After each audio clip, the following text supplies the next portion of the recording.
I'm going to show you my top 6 Scottish Highland getaways near Loch Tay in Perthshire. If you're looking for breathtaking scenery, amazing food and unforgettable adventures, then this is the video for you.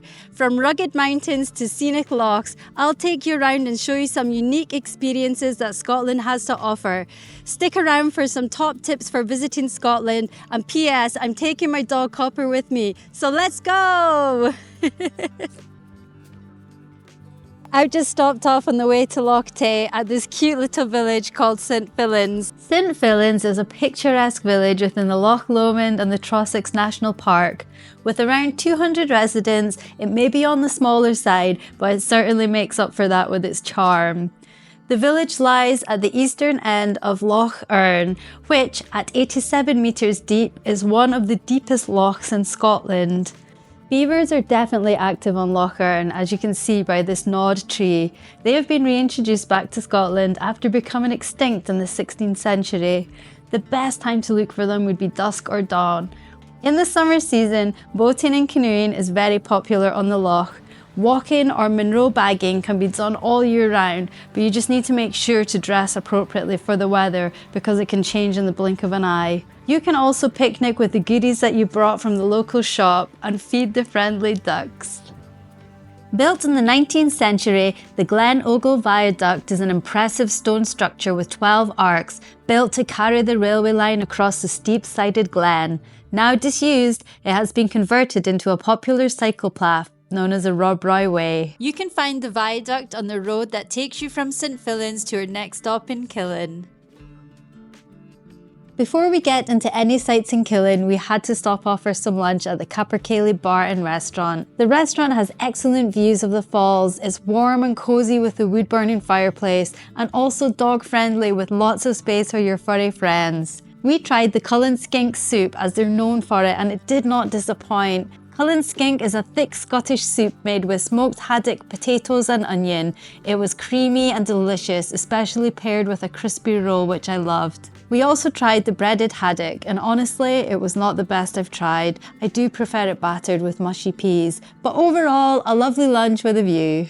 I've made it to the Falls of Dochart in Killin. Just look at this spectacular view. There's so much water flooding through this at the minute because we've had quite a lot of rain in the past few days.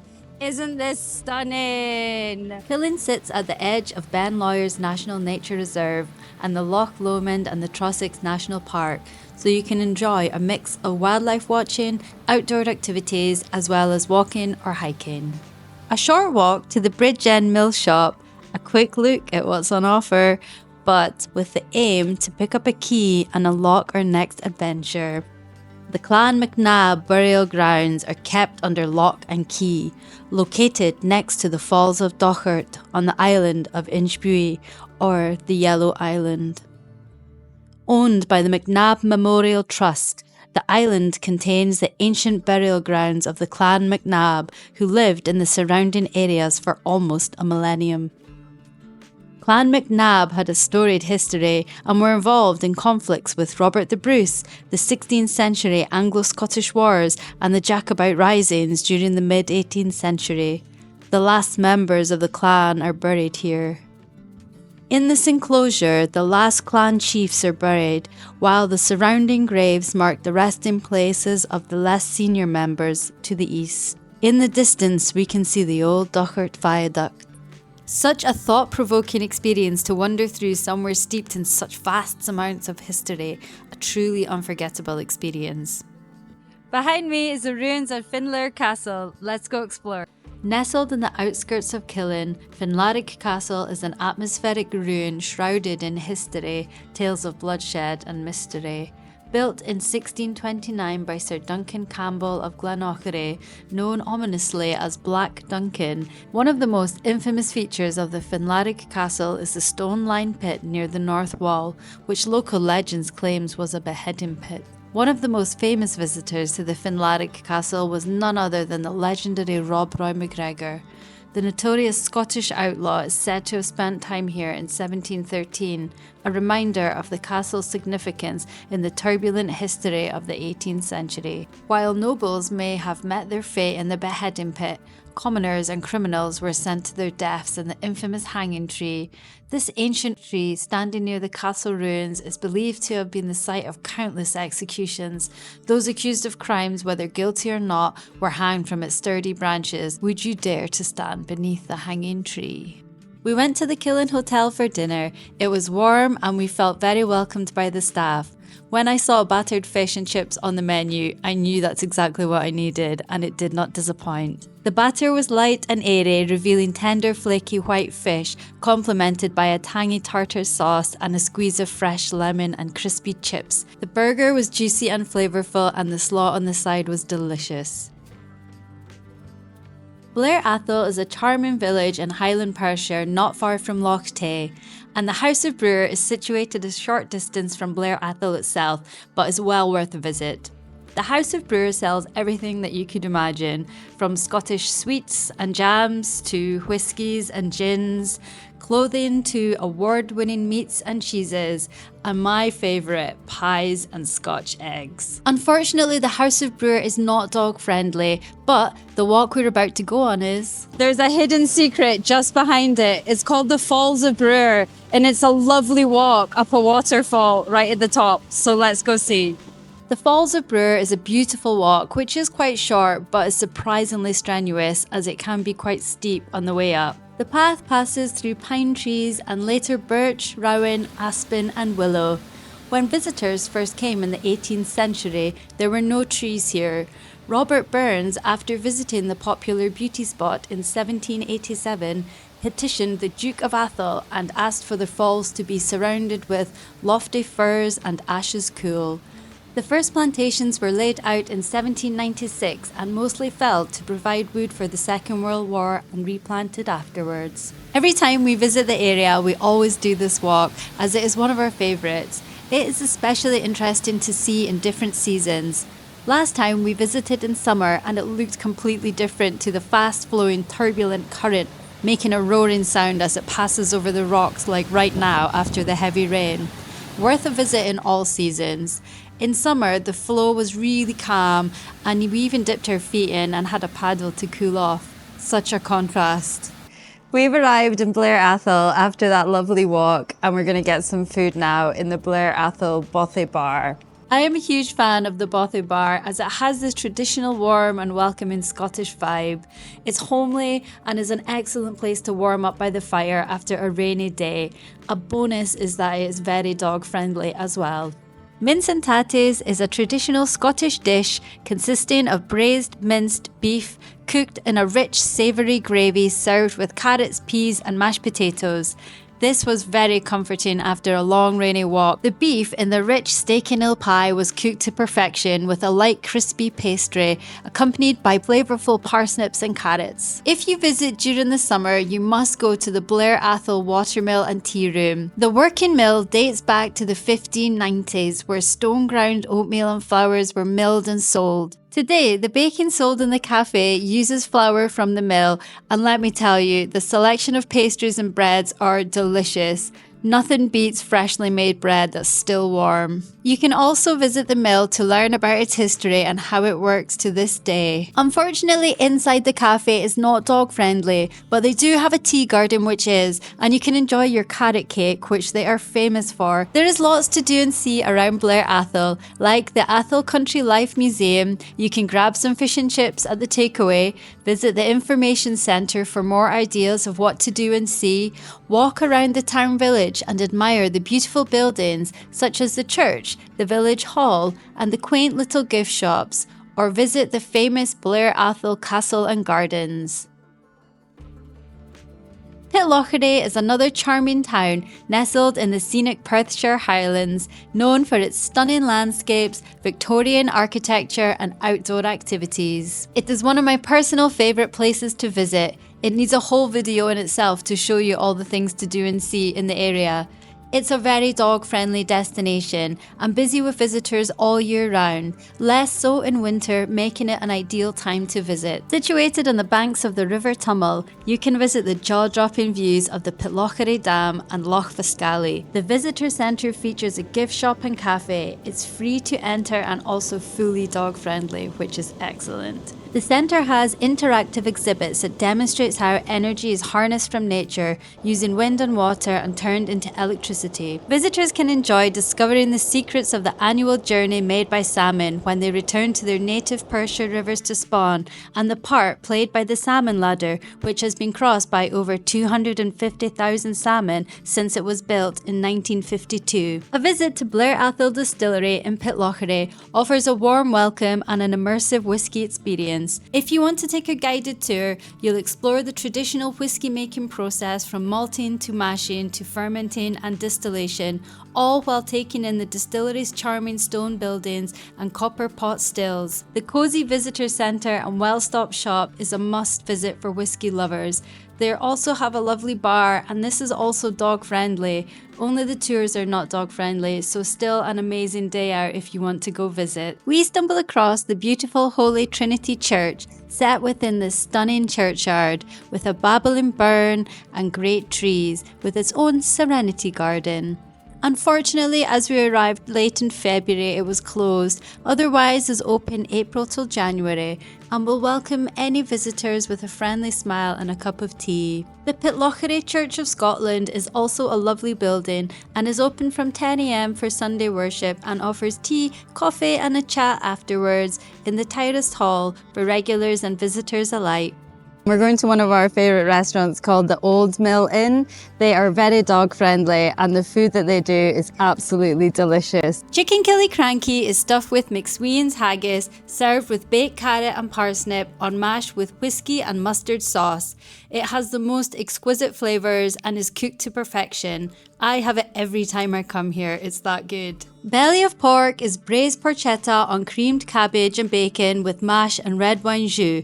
The meat is well cooked, juicy and rich in flavour. Dauphinoise potatoes are creamy, garlicky, cheesy, and after a long rainy day, what's not to love about this comfort food?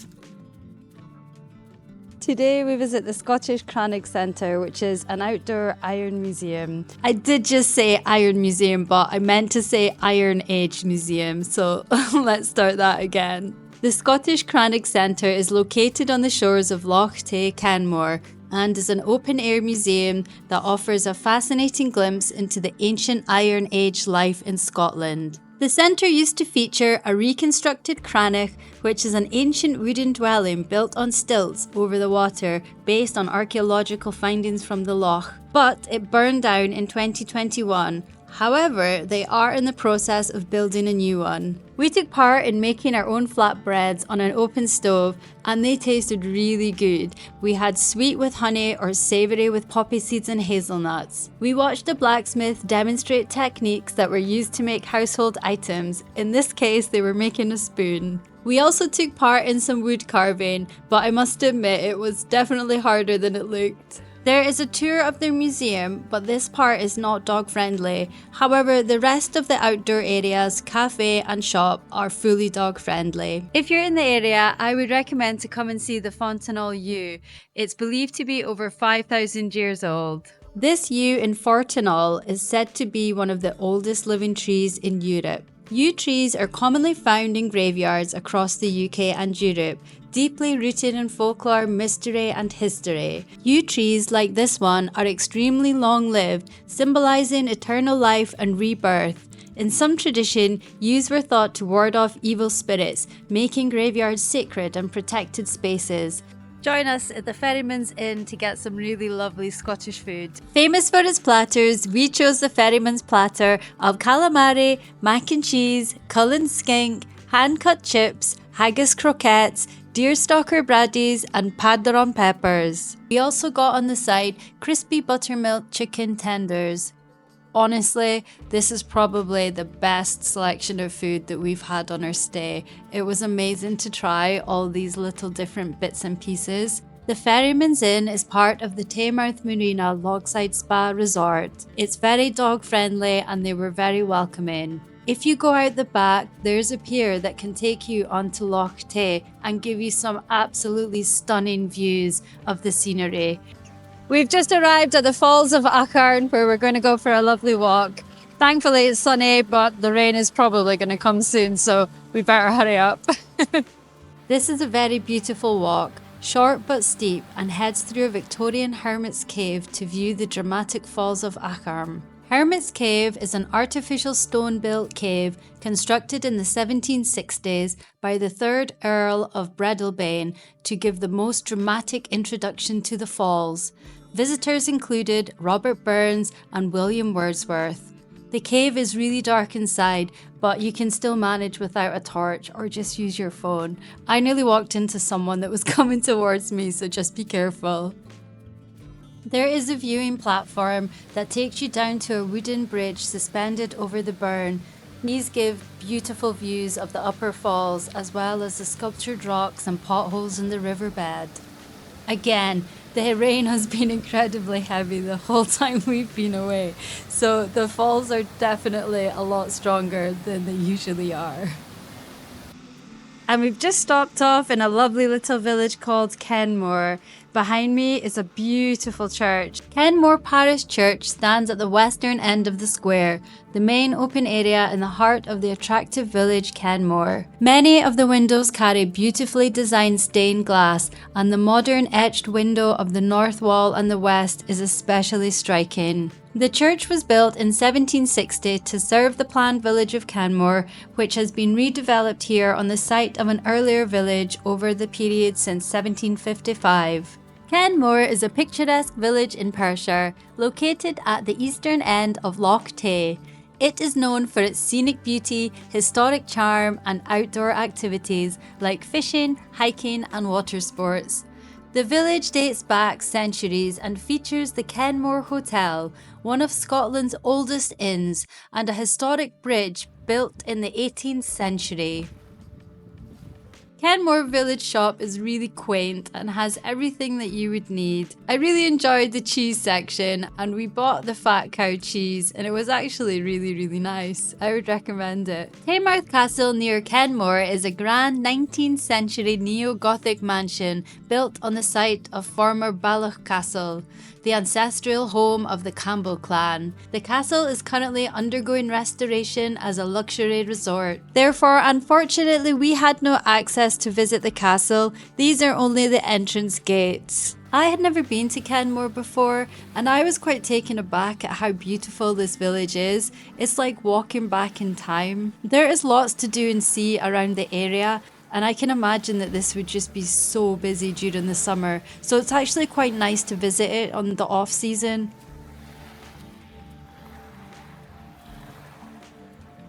Croft Morag is an ancient stone circle not far from Kenmore, dating back to the Neolithic or early Bronze Age. It consists of multiple concentric circles of standing stones, suggesting it was built in phases. The site likely served as a ceremonial or religious centre, possibly for rituals, burials, or astronomical observations. This is the first stone circle that I have visited, and honestly, I think it's an amazing example of how people used to use the land many years ago, and we're just taking a guess at what they were doing, but who knows what they did here. Whilst driving, I noticed this ruined lodge in the woods.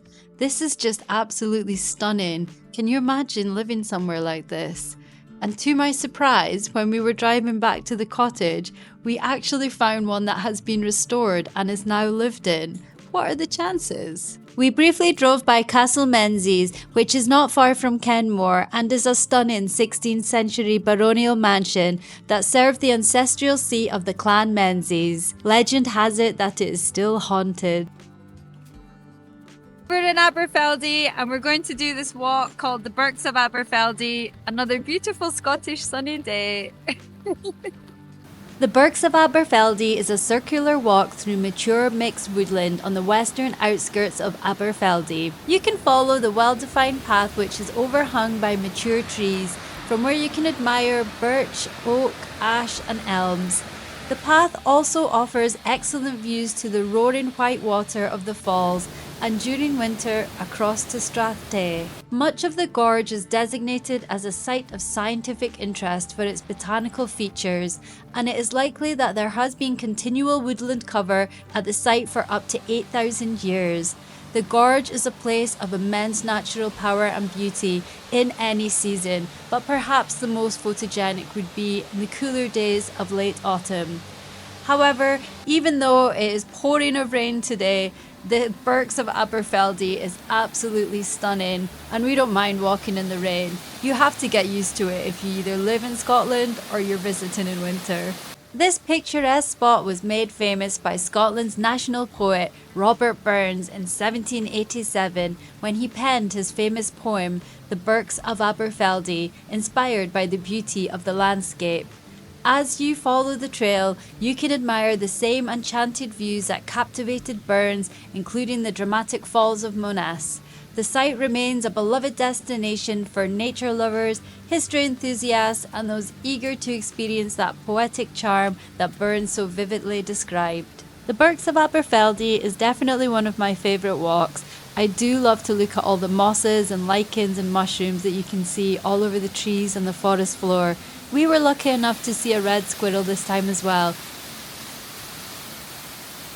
Aberfeldy is a pretty, lively town in Highland Perthshire. The town is situated on Scotland's longest river, Loch Tay. We've just stopped at this Swedish-style restaurant called Fika for lunch.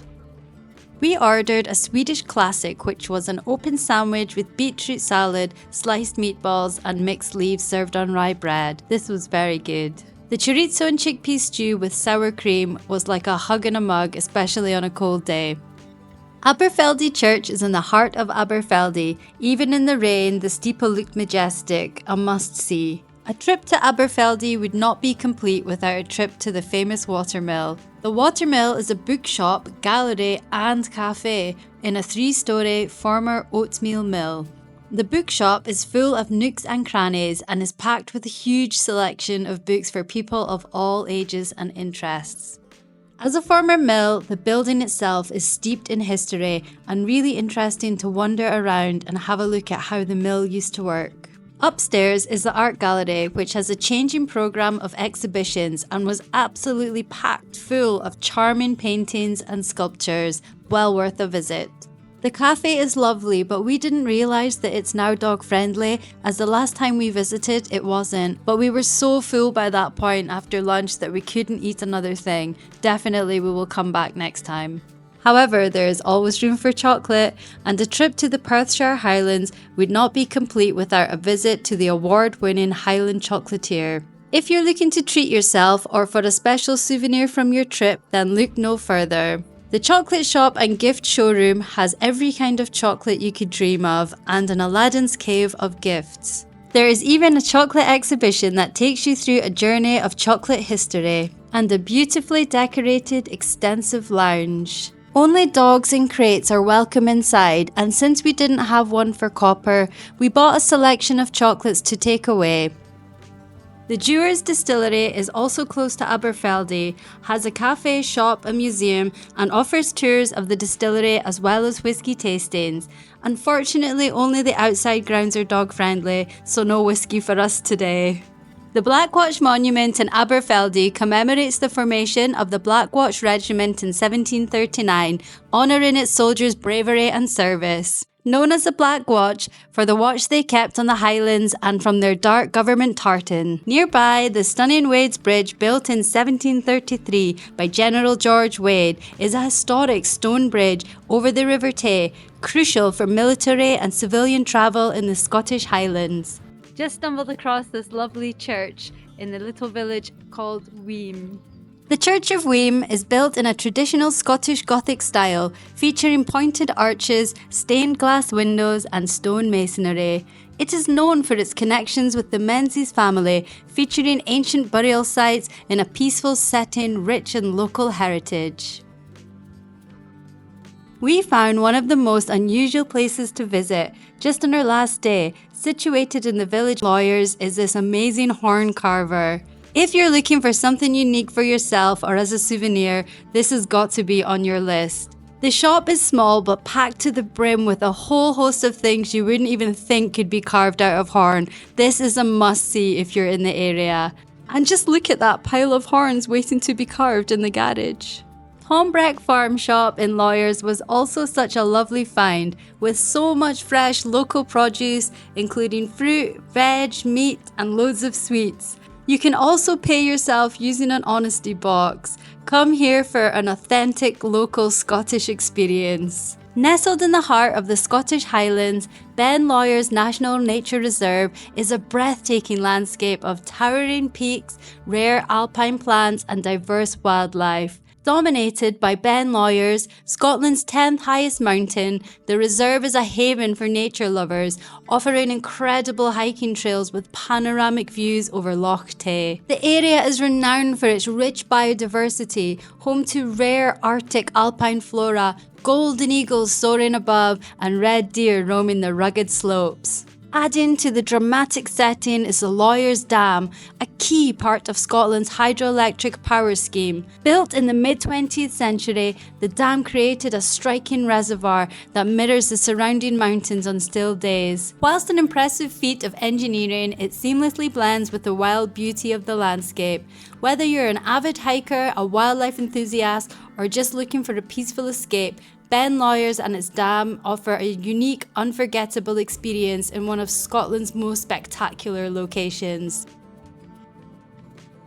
On our way home, we came across this lovely little village in Perthshire called Comrie. Its geological position on the Highland boundary fault has caused it to experience more earth tremors than anywhere else in the UK. You can see a replica of the world's first seismometer installed in 1874 in the tiny earthquake house nearby. In the heart of this quaint village lies its old graveyard, where weathered headstones and moss-covered memorials whisper the tales of generations past, inviting you to pause and reflect on lives once lived with passion and resilience. Unfortunately, we didn't have much time to explore, and we would really like to come back here again, so I thought it was just worth mentioning in this video if you were thinking of going. Also on the way back home, we stopped off in Creiff for some lunch. Creiff is a traditional Scots market town set amidst Perthshire's stunning scenery. Known for a wide range of family-run businesses offering excellent food and drink. We just stopped up for lunch at Creiff. Creiff is dog-friendly and the service here is excellent. I had posh stovies consisting of braised beef, carrots, onions and oatcakes. It was delicious. We also tried the venison burger, which was fresh and juicy. I've just put together a short list of my travel tips if you're visiting Scotland. Choose the season to visit. Different seasons will have their pluses and minuses. For example, in the off-season or winter season, there will be less open, but the plus is they'll be so much quieter and you feel like you have the whole place to yourself. As opposed to during the summer, when there is a lot more to do, but it can get very busy. Most things open at the start of April to around October time, but some things don't open until May or June, so it really depends on what you want to do and what you want to see. And that brings us on to planning ahead. Most things to do and places to eat have websites that can give you an idea of opening hours, and it might be necessary to book things in advance, especially at peak times, which would be maybe during summer. For example, a boat trip across a loch or hiring a canoe or a kayak, booking in advance might help save disappointment. Dress accordingly. Pack the right clothes for the right season. Remember, just like in this video, it can rain a lot, and that's not just in the winter or springtime. If you want to hike, remember that the weather on the mountains is very unpredictable, so you really need to prepare and dress appropriately. Beasties. Scotland does have its fair share of biting insects. I am referring to midges, mosquitoes and horseflies. I am especially prone to getting bitten. This is only in the summer months, but it is something to consider, especially if you are visiting the Highlands or the West Coast near forests or water. A good insect repellent is a must pack for the summer visits. Scotland's transport is generally pretty good. If you can, I would advise to hire a car when visiting the Highlands, as some of the places are easier to drive to, but there is still plenty of trains, buses and taxis if this is not an option. So it all depends on how much you want to explore. Where to stay? Unless you are really keen on booking a hotel, I would always recommend to use an alternative site to book a cottage or a lodge or rent someone's house or apartment. If you do, you will be rewarded with extras like pool tables, saunas, hot tubs, and some of the most fantastic views that money can't buy. And lastly, choose local. Try to immerse yourself in the local foods, experiences and culture. Scotland has so much to offer, and buying local can really help to support the local communities. That wraps up our journey through the top 6 Scottish Highland getaways. From breathtaking landscapes to rich Scottish history, Scotland truly has something to offer for everyone. If you enjoyed the video, don't forget to give me a thumbs up, subscribe for more travel adventures, and let me know in the comments your top destination. Thank you so much for watching. I'll see you in the next one. Slán